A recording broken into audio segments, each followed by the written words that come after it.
João capítulo 10, verso 10. O tema da minha mensagem hoje, ela vai falar de estações. Aqueles lugares onde paramos, muitas vezes nas programações de onde vamos fazer, ou onde elas foram elaboradas. As estações de trem, onde dá a oportunidade de pessoas subirem ou descerem. Aquelas estações que estabelecemos durante uma viagem, onde nós vamos abastecer, onde é que nós vamos comer, onde é que nós vamos pernoitar. Deus colocou uma palavra no meu coração, e ela tem a ver com esse texto. Coloque, por favor, o texto, João 10, 10.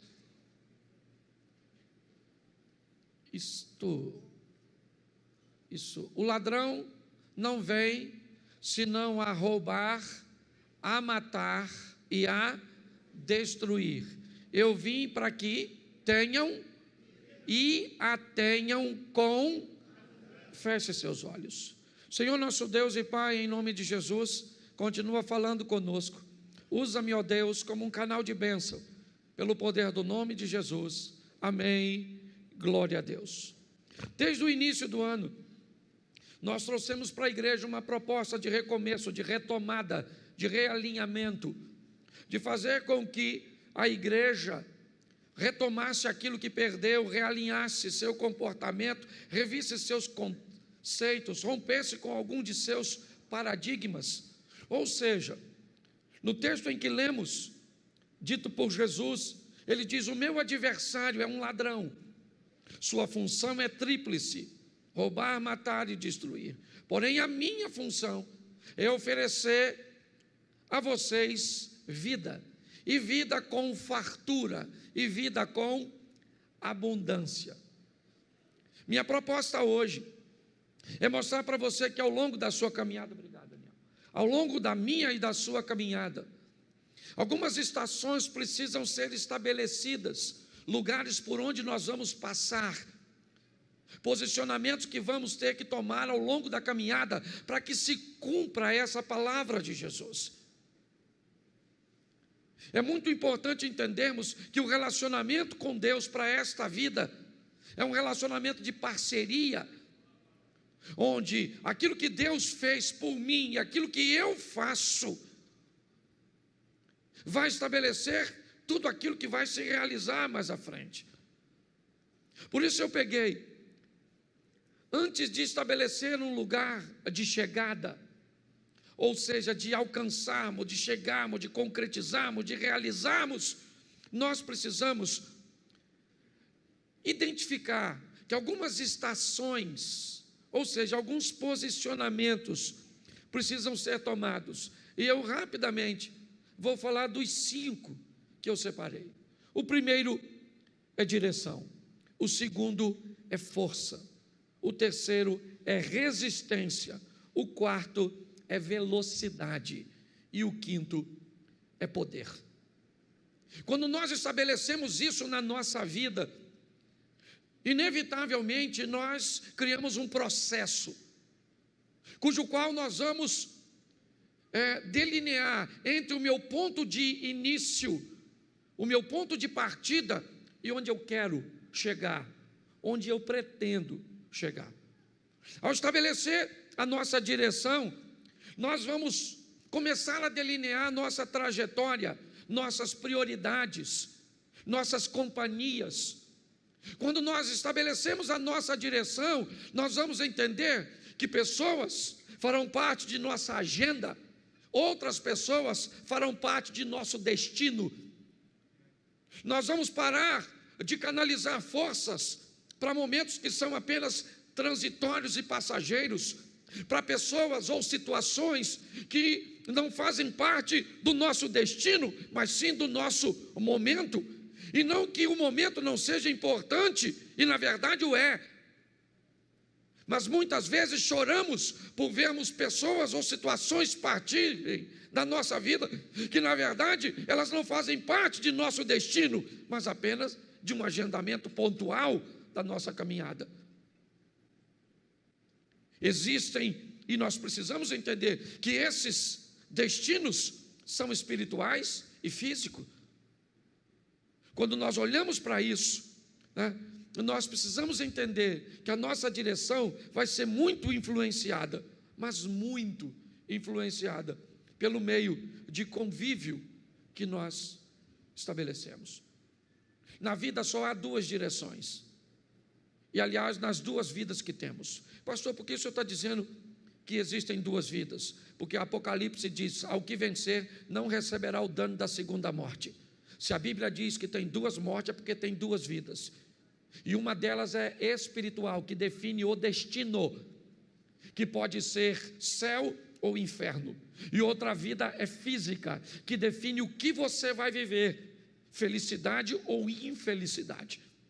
A proposta que Deus tem para mim e para você, que eu quero hoje transmitir para você, é que você define entre as duas possibilidades do mundo espiritual, céu ou inferno. Pastor, não tem uma terceira? Não tem. Ou é céu ou é inferno. Eu queria ser uma alma penada, não queria ir para lugar nenhum. Não rola. Sua direção ou é céu ou é inferno no mundo espiritual. No mundo físico, sua direção ou é felicidade ou é infelicidade. É assim que funciona.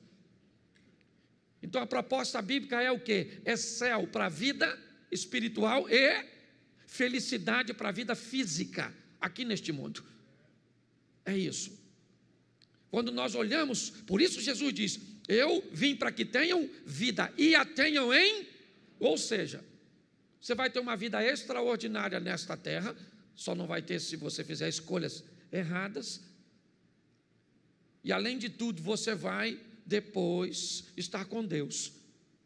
E o que a Bíblia me diz para que eu possa criar ou estabelecer uma direção correta? Primeiro é saber para onde eu estou indo. A Bíblia diz que ouvir pessoas, buscar conselhos é importantíssimo para o desfecho da fase da direção, que é a primeira fase. Quando somos crianças, adolescentes, normalmente nós não pensamos em direção, nós simplesmente vivemos.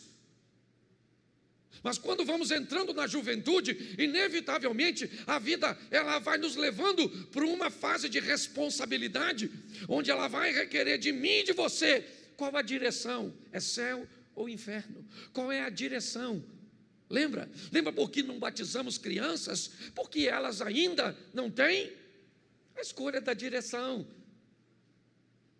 Mas quando isso passa, inevitavelmente, a vida pede dela, céu ou inferno, felicidade ou infelicidade. Só tem duas direções. Você não tem como caminhar para céu e inferno simultaneamente, porque não se pode servir a dois senhores ao mesmo tempo. E você não consegue ser feliz ou infeliz simultaneamente. Você pode ter alegria e tristezas, coisas envoltas em momentos. Você pode parecer ser feliz por causa de uma euforia, aquilo que vem de fora para dentro. Mas o que a Bíblia está dizendo é que eu posso encontrar isso na fase dos aconselhamentos, certo? Porque quem não sabe sua direção corre dois riscos. O primeiro, de não ir a lugar nenhum, e o segundo, de andar em círculos. Tem gente que a vida gira, certo? Simplesmente não avança. Você encontra alguém hoje e você encontra ele daqui a 10 anos e ele está no mesmo lugar. E ele tem movimento, ele só não tem ascensão, ele só não tem crescimento, ele só não tem avanço. E não é disso que eu estou falando. Eu estou falando de glória em glória, de fé em fé, para que amanhã seja melhor do que hoje, para que a manifestação de Deus amanhã na nossa vida seja superior àquilo que nós estamos vivendo hoje.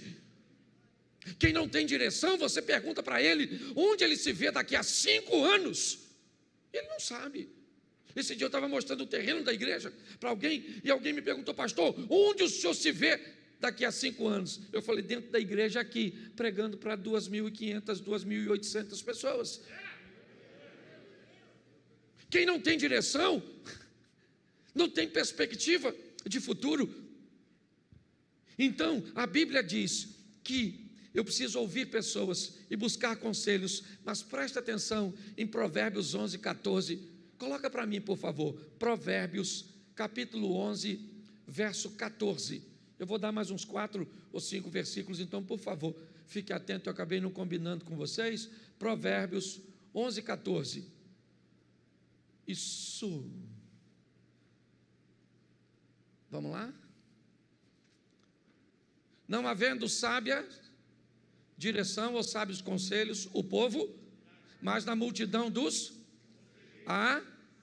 Preste atenção, você precisa de conselho, sim ou não? Sim ou não? Mas de que tipo de conselho? De gente sábia. Ok? Para você ter uma boa direção, você tem, certo? Que buscar viver perto de quem tem sabedor, porque conselho de cabeça de bagre não vai te levar a lugar nenhum. Quanto mais rápido você descobrir qual é a direção, para onde você está indo, qual é o seu fim, qual é o seu destino, onde você se vê daqui a 5 anos, a 10 anos. Pastor, isso é se preocupar com o futuro? Não, isso é planejamento de vida. É assim que funciona, tanto no mundo espiritual, quanto no mundo físico. Está lá, a água nos artelhos, a água nos joelhos, a água nos lombos, a água, certo? E depois eu não consegui. O que é isso? Isso são níveis.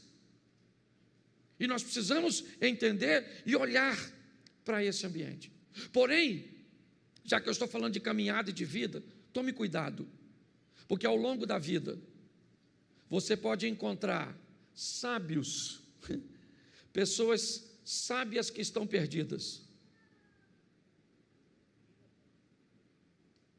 Então, às vezes, você pode receber um conselho extraordinário de um bêbado. Esse dia, eu ia dar aula num local, ia ministrar uma aula, e chegou um camarada na minha casa, e ele me deu uma aula extraordinária, alguém que eu não imaginava que ia me ensinar tanto, me ensinou naquele dia. Mas cuidado, porque você pode receber um conselho de loucos que têm direção.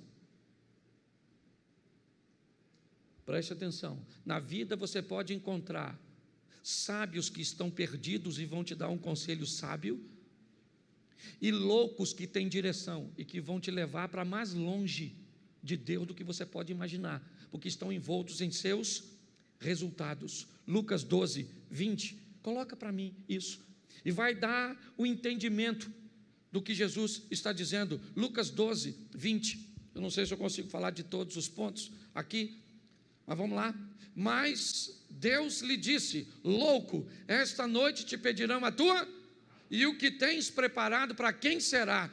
Essa é uma história que Jesus está contando de alguém altamente rico, altamente focado e direcionado, alguém que está disposto a ganhar o mundo. E se você fosse olhar para esses resultados, se você ficar olhando na igreja, na sua vizinhança, no seu ambiente de trabalho, para gente que só alcança resultados físicos, cuidado, porque você pode querer imitá-los e perder sua alma. O que a Bíblia diz é: ganhe o mundo sem perder a alma. Por isso, cuidado, porque está assim de gente louca, dando conselho para os outros. E ele tem o resultado dele para mostrar para muitos. Por isso, defina o mais rápido possível qual será seu destino. Pastor, o meu destino é o céu. E tu anda com quem vai para o inferno? Defina seu destino e quem são seus companheiros de viagem. Que tipo de destino você traçou para você aqui nessa terra? Busque andar com pessoas que estão indo para onde você está indo, que estão fazendo aquilo que você almeja fazer. Muitas pessoas não conseguem chegar em lugar nenhum, simplesmente porque não tem um senso de direção. Descubra a direção o mais rápido possível. Descubra quem está indo para o mesmo lugar, porque é simples. Se você planeja ir para a Central do Brasil, aqui em Xerém passa ônibus que vai para a Central? Sim ou não? Passa. Ele é que cor? Que cor? Vermelho? Verde? O que vai para a Central? Beleza. Mas aqui passa um ônibus que me parece que também é verde e que vai para o Amapá, para Nova Iguaçu. Então, antes de entrar no ônibus, você descobre o quê? Qual é o seu? Então, por que é que você deixa qualquer um entrar na sua vida e anda com qualquer um? Seja seletivo e ande com gente que está indo para onde você vai, que está fazendo coisas que você quer fazer. Você quer orar, mas não anda com quem ora. Você quer pregar, mas não anda com quem prega. Você quer viver em santidade, mas só anda com Zé Ruela. Pare e pense. Direção. Vamos aqui porque é muita coisa. Segunda coisa que você precisa: força. Fala assim comigo: força. Bom, para onde você vai, você já sabe. Só que saber para onde vai é uma coisa e chegar lá é outra. Então você vai precisar de força. E aqui eu coloquei: força é a ação que nós vamos usar para resolver os problemas que me impedem ou os problemas que me impulsionam para o meu destino. Todas as vezes que aparecer um problema, eu sei para onde eu quero ir, então tá bom, eu estou indo. E quando aparecer um problema, que tipo de problema ele é? Ele é um problema que eu preciso resolver porque ele está me impedindo, ou ele é um problema que eu preciso resolver porque ele vai me impulsionar, ele vai me arremessar para onde eu planejo ir. Eu preciso usar força. Muitas pessoas estabelecem sua direção, seu destino, mas basta se deparar com alguma dificuldade, com algum obstáculo, seja ele, certo, de falta de recursos ou de situações complexas. Sabe o que aquelas pessoas fazem? Se elas tiverem forças, elas resolvem esses problemas. Se elas não tiverem forças, elas mudam seu destino. Já que eu não consigo ser engenheiro, eu vou conseguir ser pedreiro. Mas não deu para ser pedreiro, porque eu queria fazer engenharia civil, vou ser servente. E não deu para ser servente. Ou seja, todas as vezes que aparece um obstáculo, ela não tem força para lutar. E ela muda para um ambiente que ela acha que é mais. E quando ela chegar lá, o que é que tem? Outros obstáculos. Porque todos os lugares que nós formos, seja qual for, nós vamos enfrentar ali. Por isso, coloca aí para mim Josué capítulo 1, verso 7. Porque a sua vida, ela vai pedir de você força. Ela vai requerer de mim, de você, aprenda a lutar. Contra o quê? Contra os obstáculos. Está aí. Olha só. Então somente esforça-te e tem muito bom ânimo para teres o cuidado de fazer conforme toda a lei que meu servo Moisés te ordenou. Dela não, preste atenção, olha aqui, o que ele está dizendo: tenha força para se manter na direção, dela não se desvie nem para a direita nem para... O que ele está falando aqui do que eu falei anteriormente. A direção foi estabelecida, mas para ficar nela, eu vou ter que ter força. Esforça-te. Vou dar para vocês terra de jebuseus, cananeus, heteus, filisteus, terra que manda leite e mel, está tudo lá. Mas esforça-te. Vai lá e vai lutar, porque eu vou dar vitória para vocês. Ah não, eu quero uma terrinha que não tem ninguém. Nós precisamos de força. É uma das estações. A primeira é a direção. Já sei para onde eu vou. E a segunda que eu vou ter que parar é força. Terceira, resistência. A caminhada de fé, ela não é reconhecida pela velocidade, mas pela resistência. Aquele que souber poupar suas forças e usá-las no momento certo, terá melhor resultado.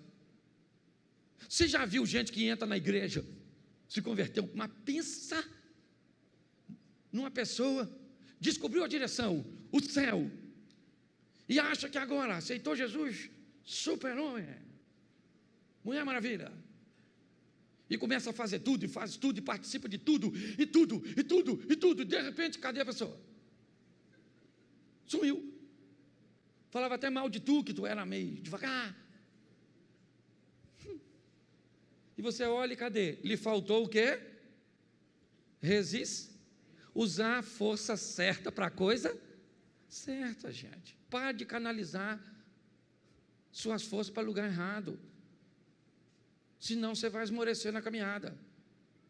Fica na igreja olhando para quem não deve. Fica. Pastor, vou embora daqui. Descobri que ir para o céu é muito difícil. Vou lá para o concorrente. Ah, pastor, não dá não. Ah, não dá não. Você sabe quantas vezes, nos 7 anos que a igreja está fazendo, que eu já tive vontade.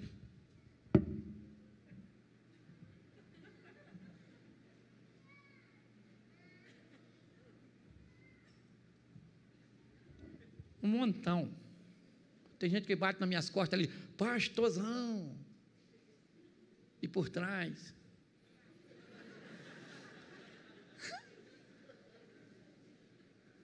Assim, ó. E eu tenho que ser resistente. Teve gente que já me abordou ali, mas falou uns 20 palavrão comigo. Xingou eu, minha mãe, minha avó, minha tia, os parentes meus que não nasceu. Xingou eu de tudo. E se eu falo para ele, vai lamber sabão, metade da igreja desvia. Porque eu não posso falar. Então eu tenho que ser resistente. Falo para vocês mesmo, já tive vontade. E já falei com a minha mulher, filha, vamos embora. Nós podemos morar em qualquer lugar desse mundo hoje, louvado seja o Eterno. Nossos filhos já estão criados aí, certo? Vamos embora, eu e você, no mundo afora. Balão mágico, uma coisa desse tipo. Mas aí eu paro para pensar, Cláudio, lembra quando minha cadela morreu? Lembra, Lolô morreu, veio a óbito, perdemos Lolô. E aí então, eu falei, nossa, sofri tanto por causa de Lolô, que eu falei, não quero mais, cachorra, chega, nunca mais. E o Espírito Santo falou ao meu coração, está machucadinho, não quer mais não, só por causa de uma decepção ruim, ou por uma situação ruim. Meu irmão, resistência, use a força certa. Você tem um pedaço de pau em casa, certo? E você tem um chinelo, se parece uma barata, você pega o quê? O quê? Mas o pedaço de pau é mais forte. Por que você bate o chinelo? Porque o problema é pequeno, então você resolve o chinelo, certo? Tem gente que não resolve, sai de casa. O que tem lá? Um monstro. Nossa, quem é? Uma barata. Sangue de Jesus tem poder. Mas se aparecer uma cobra na sua casa, você pega o chinelo? Você pega o quê? Porque você tem que usar as forças certas para resolver a coisa certa. Para de potencializar a coisa pequena. Senão você vai jogar a sua resistência no lixo. Tem que ser resistente. Efésios 6,13. Coloca aí. Já estou quase terminando. Pensei que já estava aqui. Efésios 6,13. Preste atenção.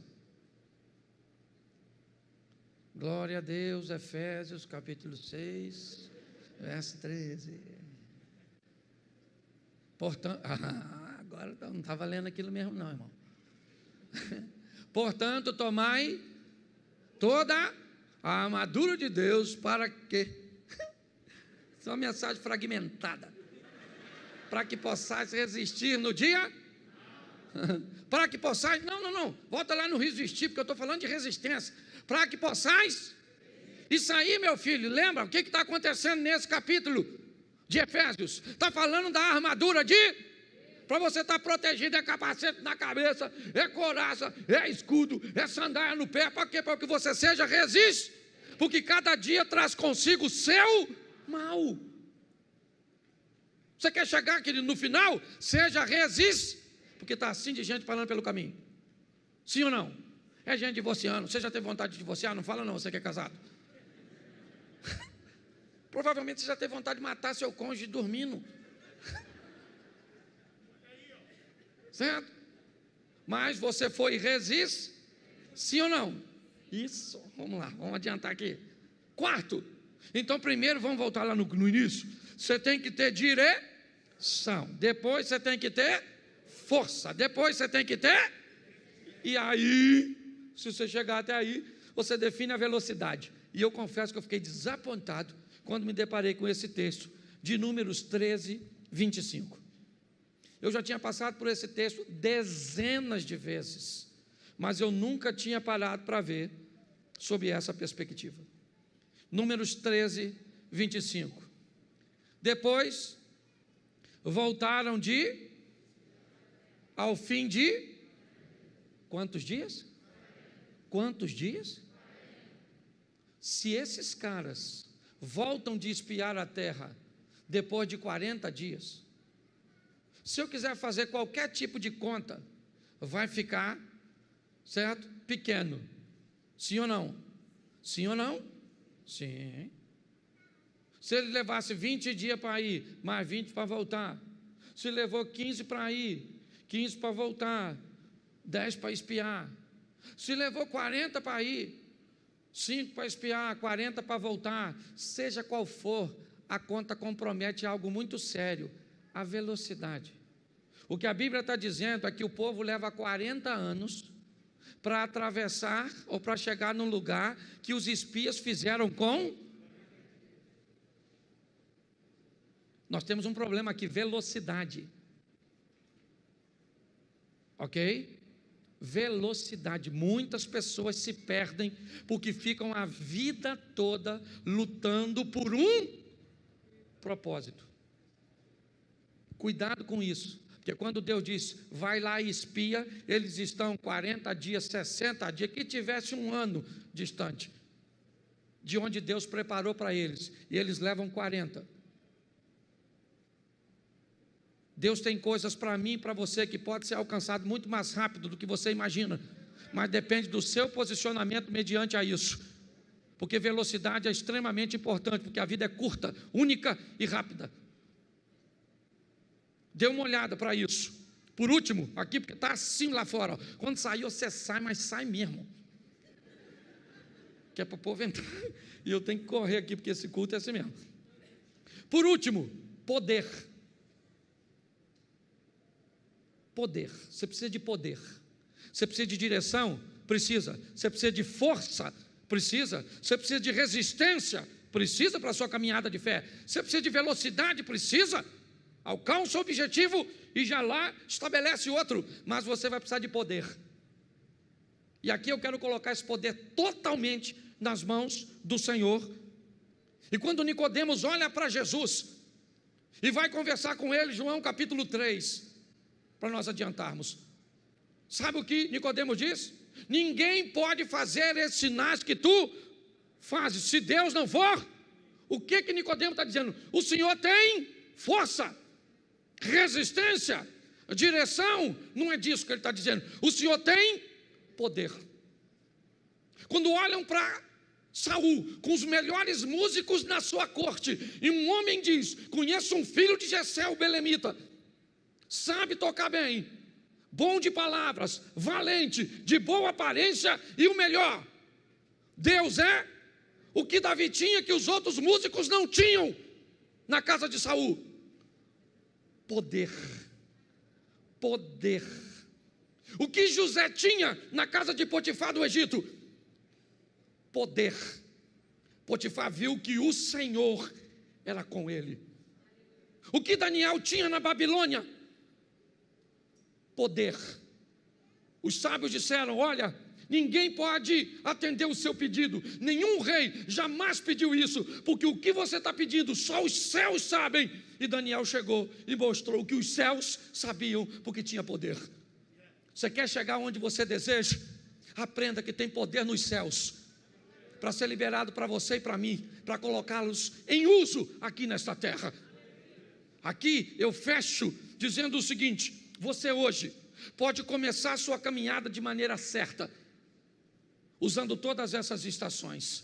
Você hoje pode definir em qual estação você se encontra e que talvez te paralisou, e você não consegue passar dela. Pastor, eu tenho direção, eu tenho até força, mas minha resistência é fraca, e eu fico migrando.